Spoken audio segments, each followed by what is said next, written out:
थी, जब गाजा में लोगों पर नरसंहार हो रहा था, जब इजराइल वहां के innocent, I will say the word innocent, मासूम बच्चों पे, महिलाओं पे, छोटे छोटे बच्चों पे जब आतंक ढा रहा था इजराइल, तब प्रधानमंत्री मोदी जी को बोलना चाहिए था, भारत को बोलना चाहिए था, एक कूटनीतिक जवाब उसमें भी जाना चाहिए था कि जिस तरह से नरसंहार इजराइल कर रहा है गाजा पट्टी में, जो कि वहां पे अल्पसंख्यक है उनके हिसाब से, तो तब भी आपको ये बोलना चाहिए था। आप दोहरी नीति नहीं अपना सकते कि इजराइल जब करेगा तब तो ठीक है, लेकिन जब हमारे धर्म के लोगों के साथ होगा तब गलत है। तो अगर आपको अब बोलना है तो आपको तब भी बोलना चाहिए था। मैं तो ये फिर से दोबारा सवाल उठाता हूं कि मौजूदा सरकार क्या कर रही है। और दूसरी सबसे महत्वपूर्ण बात, थोड़ा ज्ञान बढ़ा लीजिए। एक मिनट, आपके बीच में नहीं बोला, आपके बीच में नहीं बोला, आपके बीच में नहीं बोला, आपके बीच में नहीं बोला, गलत बात कह रहे हैं। शेख हसीना जी, आप फिर बीच में बोल रहे हैं। आप देखिए आनंद जी, आप इस तरह से करेंगे, आप बड़े वरिष्ठ प्रवक्ता हैं भारतीय जनता पार्टी के, इस तरह से करेंगे तो गलत है। मैं अभी आपको नहीं बोल रहा,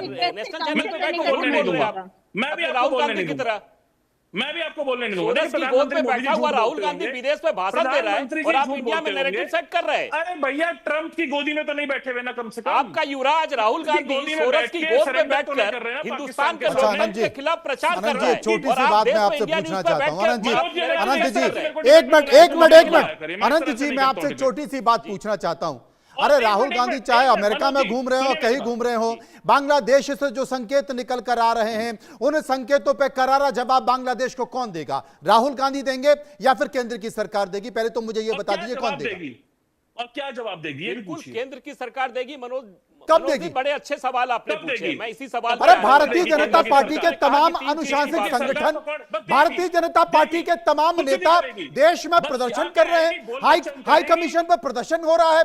बांग्लादेश से ये पहली बार नहीं है, मोहम्मद यूनिस कई बार इस तरह के संकेत दे रहा है, वो भारत के खिलाफ संकेत दे रहा है। पाकिस्तान बांग्लादेश में मोहम्मद यूनिस के साथ कदम से कदम मिलाकर भारत के खिलाफ काम कर रहा है और हम अब तक कोई सख्त संदेश नहीं दे पा रहे हैं।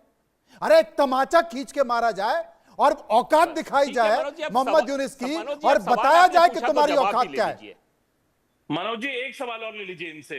नहीं, आप जवाब दे दीजिए। पहली बात, सारे सवाल मैं आपको थोड़ी दूंगा, जो वीजा सेंटर थे वो बंद कर दिए गए। आप कोई बंदोबस्त नहीं किया। उनके समय हजारों हिंदुओं को नरसंहार करके मार दिया गया। इन्होंने शेख हसीना को यहाँ संरक्षण दे रखा है भारत में, तो तब क्या किया था इन्होंने और अब क्या करेंगे, ये बताइए। इनसे सवाल डायरेक्ट पूछना चाहिए। इतिहास में आज की जो प्रॉब्लम है उस पर सवाल पूछना चाहिए। केंद्र की सरकार ये बताए। मेरा सवाल यह है कि रूस से सख्त और कड़ी प्रतिक्रिया आ गई है, भारत सरकार ने अभी तक सख्त संदेश क्यों नहीं दिया है कि औकात में रहो बांग्लादेश, वरना भुगतना पड़ेगा?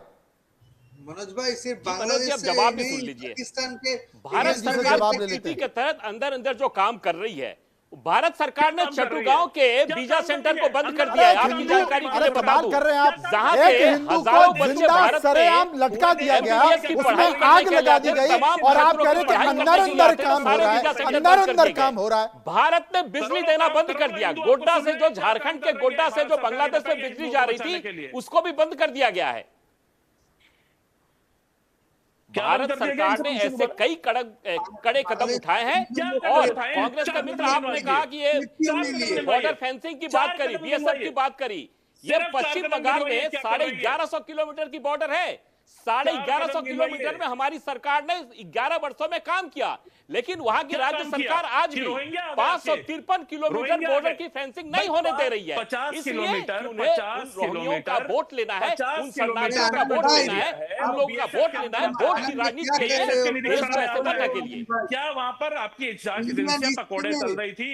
ये बताइए मुझे, क्या काम किया आपने? 4 काम ऐसे बांग्लादेश में कि हमले कम हो जाए, अब बताइए। अब जब सवाल पूछ रहे हैं तो जवाब नहीं दे पा रहे, ना संसद में जवाब दे पा रहे हैं, ना संसद में जवाब दे पा रहे हैं। जवाब उनको देने तो दिया जाए, जवाब अनंत अमित को देने तो दिया जाए। अनंत जी जवाब दे दीजिए। जवाब है ही नहीं, कुछ किया नहीं है ना, हाथ का हाथ करके बैठे हुए। मित्र क्या सवाल पूछा आपने? हाँ। देखिए, अरे आप तो पहले ही बार से झूठ बोल रहे हैं। 93,000 सैनिक, पाकिस्तानी सैनिक को जब भारत में जीत कर आते हैं 1971 में, तो यही आपकी आयरन लेडी जिसका नाम है श्रीमती इंदिरा गांधी, उन्होंने वो उसी बांग्लादेश को सौंप दिया ना, और बांग्लादेश को अलग बनाने का काम किया।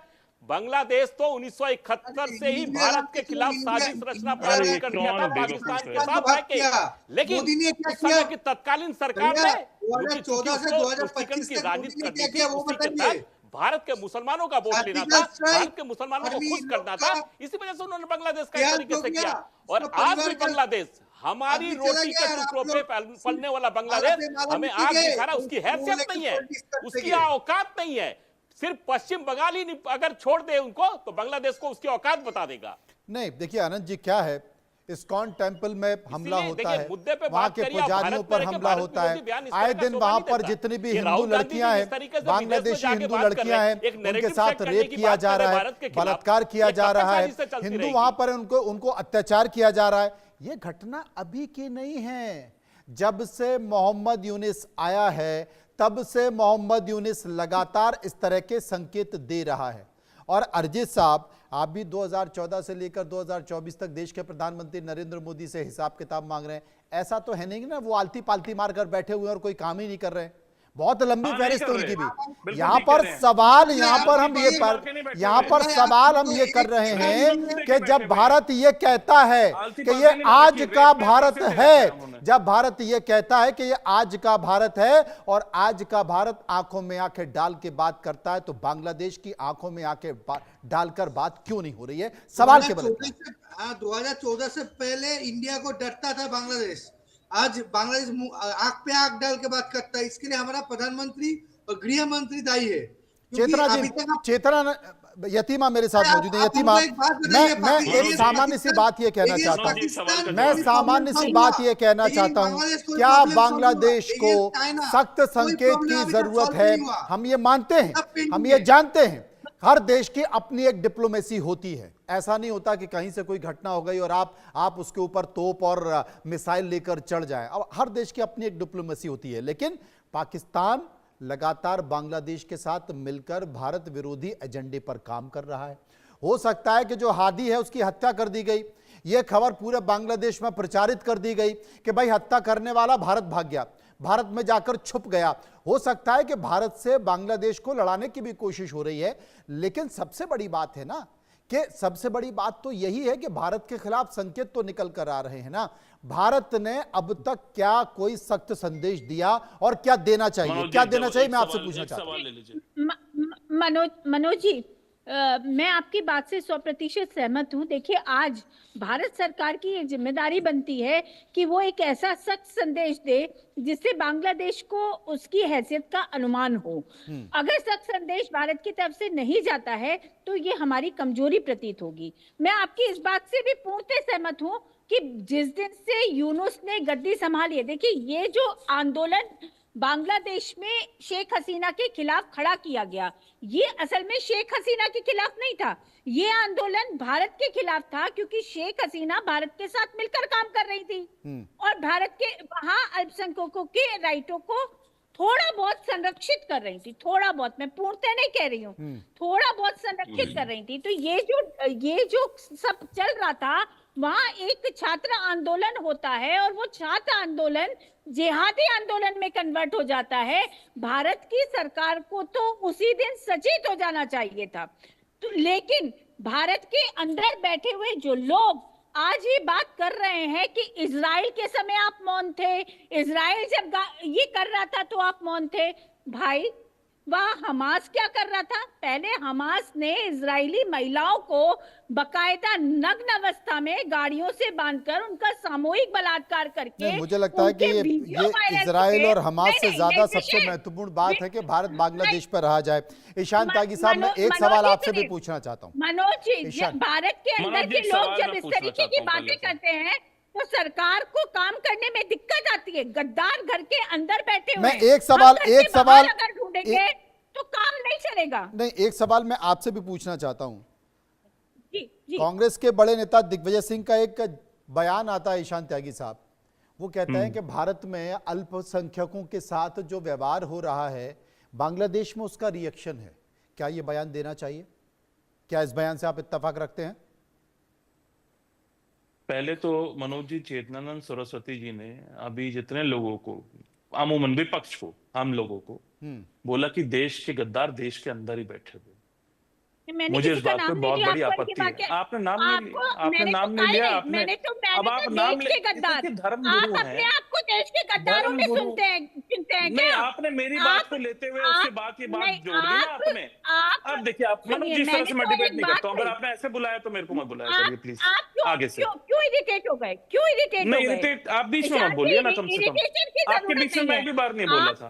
मैंने थोड़ा सम्मान रखिए दूसरे वक्ता का भी, आप थोड़ा दूसरे भी वक्ता का सम्मान रखिए। मैं मौन रहती हूँ, मैं दूसरे के वक्त में मौन रहती हूँ, लेकिन आप बिल्कुल मौन रहिए, बिल्कुल मौन रहिए। चलिए एक बार ईशान त्यागी की बात सुन लेते हैं। बताइए ईशान जी, क्योंकि फिर मेरे सवाल का जवाब भी देना होगा। मनोज जी, हाँ बिल्कुल मनोज जी, अगर देश के गद्दार देश के अंदर ही बैठे हुए हैं तो पिछले 11 साल से नरेंद्र मोदी जी की सरकार पकौड़े तल रही है क्या? जांच एजेंसियां किसके अंदर आती हैं? केंद्र सरकार के अंतर्गत आती हैं। ये देखिए फिर बात फिर बीच में बोल रही हैं। इस तरह से मनोज जी डिबेट नहीं हो सकती। आप मैं एक सवाल से बाहर नहीं आ रहे, कुछ और भी बात कर दीजिए। पकौड़े ठीक है, पकौड़े तो प्रधानमंत्री तलवा रहे थे ना, देश के हिंदू युवाओं को, मुसलमान युवाओं को, सिख युवाओं को। अरे पकौड़े तो छोड़िए, यहाँ पर हत्याएं हो रही हैं साहब, यहाँ जान चली जा रही है, जिंदा जला दिया जा रहा है, जिंदा जला दिया जा रहा है। पकौड़े बहुत पीछे छूट गए, पकौड़े से आगे निकलिए। देश के हिंदू युवाओं को, मुसलमान युवाओं को, सिख युवाओं को, ईसाई युवाओं को पकौड़े तलने की नसीहत, उसको बिजनेस कहने की नसीहत देश के प्रधानमंत्री नहीं बोली है, मैंने नहीं बोली है, देश के प्रधानमंत्री नरेंद्र मोदी जी को पोस्ट कर रहा हूं मैं इस पे। फिर बीच में बोल रहे हैं मनोज जी, चेतना जी, यतिमा एक बार सुन लेते हैं, ईशान त्यागी को एक बार सुन लेते हैं। मुझे मालूम है, मुझे मालूम है बीजेपी का पक्ष हल्का है, इसलिए आपको उनके लिए बोलने की जरूरत नहीं है। मैं बीजेपी का पक्ष नहीं ले रही, मैंने तो सरकार से सवाल पूछा। आप बोल लीजिए पहले, मैं मनोज जी मैं नहीं बोल पाऊंगा इस तरह से। हाँ आप नहीं बोलिए, क्योंकि आपके पास बोलने के लिए कुछ है नहीं। मैंने तो सरकार को कहा कि इस समय एक बहुत कठोर जवाब देने का समय है। अगर इस समय कठोर जवाब नहीं दिया गया तो भारत की कमजोरी समझी जाएगी। अच्छा मैं आपको एक मैंने तो बहुत स्पष्ट कहा, लेकिन आप लगातार पकौड़े तलवाए जा रहे हैं। अरे एक व्यक्ति को जिंदा जलाकर मार दिया गया और आप प्रधानमंत्री के पकौड़ों पर अटके हुए, इससे बाहर निकलकर कुछ तथ्य की बात कीजिए। कर रहे वो बाहर निकलकर दूसरी बात कर रहे हैं, आप थोड़ा बोलने दीजिए। चेतना जी में चेतना नहीं है, बात करना चाहिए। पकौड़ा ही मिल रहा है घर में बैठ के प्रधानमंत्री। चेतना जी में चेतना नहीं है, बाकी सब कुछ है। खैर अच्छा ईशान त्यागी जी, ईशान त्यागी जी अपनी बात पूरी कर दीजिए। मैं आप रोक ही नहीं पा रहे होने तो मैं भैया सारे लोग कृपया शांत हो जाए, एक एक करके जवाब देना। हाँ मैं आपको बताता हूं एक आंकड़ा। जनवरी 2013 से लेके अक्टूबर 2021 के बीच में बांग्लादेश में जो हिंदुओं पे हमले हुए लगभग 3680 हमले हुए। मैं कहता हूं उसमें एक साल हमारी सरकार थी, लेकिन पिछले 11 साल से प्रधानमंत्री नरेंद्र मोदी जी की सरकार है। उसके बाद 2022 से लेके 2024 में 2022 में ये मिनिस्ट्री ऑफ एक्सटर्नल अफेयर्स का डेटा है, मेरा डेटा नहीं है। मिनिस्ट्री ऑफ एक्सटर्नल अफेयर्स प्रधानमंत्री नरेंद्र मोदी जी की सरकार की, वो कहती है कि 2022 में हिंदुओं पे 47 हमले हुए वहां पे। 2023 में वहां पर हिंदुओं पे 302 हमले। अरे एक साथ जोड़ के बता दीजिए ना। हाँ मैं बता रहा हूं ना, 2022 में 47 हमले और 2023 में 302 हमले। मैं ये कहता हूं, अभी अनंत विजय जी ने बोला कि हम ऐसा नहीं होने देंगे और हमें करारा जवाब देंगे। मैं मान लेता हूं साहब आप करारा जवाब देंगे।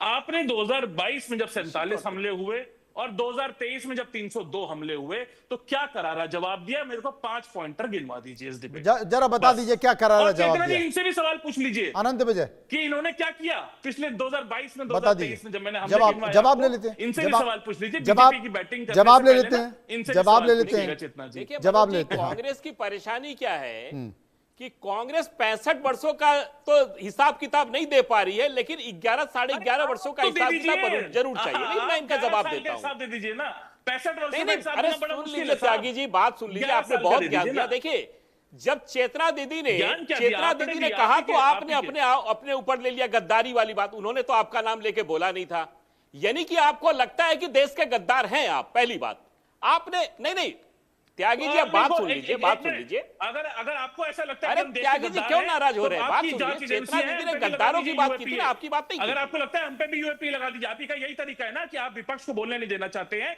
और उनको गद्दार घोषित करना चाहते हैं, आप हमारे पे भी यूएपी लगा दीजिए। प्रिंटिंग आप हो रही है। लगाते हैं ना, विपक्ष धड़ल्ले बोलना से कहा लोगों को जाता है, UAPA। विपक्ष को जब समय दिया जाता है वो वो बाइकाट ये करके कि चला देश जाता के है। गद्दार देश में विपक्ष बैठे सिर्फ हुए हैं। नैरेटिव अगर सेट करना देश के जानता गद्दार है, देश में बैठे हुए विपक्ष तो भारत आप के क्या लोकतंत्र की पकौड़े बुराई तल रहे करना हैं क्या? चाहता है। विपक्ष आप नरेंद्र 11 मोदी साल जी से का पकौड़े विरोध तल करते रहे हैं करते कि भारत का देश के- विरोध करने लग गया है। अगर विपक्ष देश की के भूमिका गद्दार यही देश के भूमिका अंदर ही है। बैठे हुए हैं, भारत के गद्दार भारत के अंदर बैठे हुए हैं, तो आप क्या पकौड़े तल रहे हैं आपकी अब सरकार? आपने ये सवाल बताइए, पूछा तो उन्होंने जवाब सवाल तो पूछा त्यागी जी आपसे। ले लीजिए।